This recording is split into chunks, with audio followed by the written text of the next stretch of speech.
This is Jen. Jen made an online video game. One day, Jim played Jen's game. He liked it so much that he copied it from Jen's computer and sold it for a lot cheaper than Jen's game. Jen found out about Jim's game when less people were buying and playing her game. She wanted to stop Jim from doing this. She had to prove to the court that Jim had copied her. So she kindly asked Jim to give her his fake copy of her game and records of how many he had sold. Jim didn't want to get into trouble, so he destroyed all evidence of the game and denied he had done it. Jen couldn't prove that Jim had copied her game, so Jim kept selling his fake copies. Nobody would buy Jen's expensive game, so she went bankrupt. What Jen didn't know was that she could have asked the court for an Anton Piller order, which is kind of like a search order.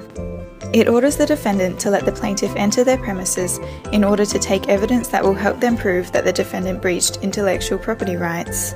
But it's not the same thing as a search warrant. If it were like a search warrant, the plaintiff could forcibly enter the defendant's premises. But with an Anton Piller order, the defendant can refuse to let the plaintiff enter. But if they do refuse entry, they might be held in contempt of court. The application is filed ex parte, which means the plaintiff files the application without the defendant knowing or being involved in the process. This prevents the defendant from destroying any evidence that might be important for the plaintiff's case. There are 3 requirements that need to be fulfilled before an Anton Piller order is granted. These requirements were set out in Anton Piller KG and Manufacturing Processes Limited. The first requirement is that there is a strong prima facie case. A strong case can be established by the use of affidavits from those involved in the breach, for example, people who have bought the counterfeit game. The second requirement is that the potential or actual damage for the plaintiff will be very serious. The first part of the third requirement is that the defendants have in their possession incriminating evidence. And the second part of the requirement is that there is a reasonable possibility that the defendants may destroy the evidence before an inter partes application can be made. An inter partes application involves both parties instead of just the plaintiff.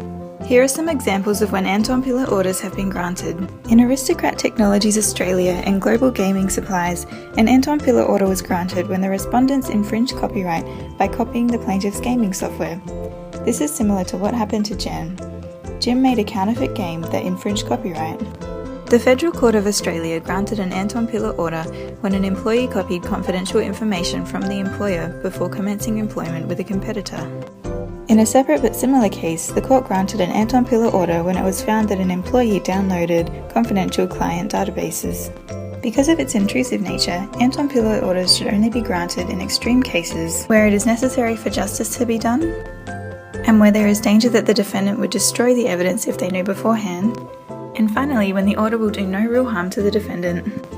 An Anton Piller order is likely to be granted where fraud, dishonesty, or contumacy is involved, or where the defendant's business is of a transitory nature because it indicates that there is a real danger of the evidence being destroyed.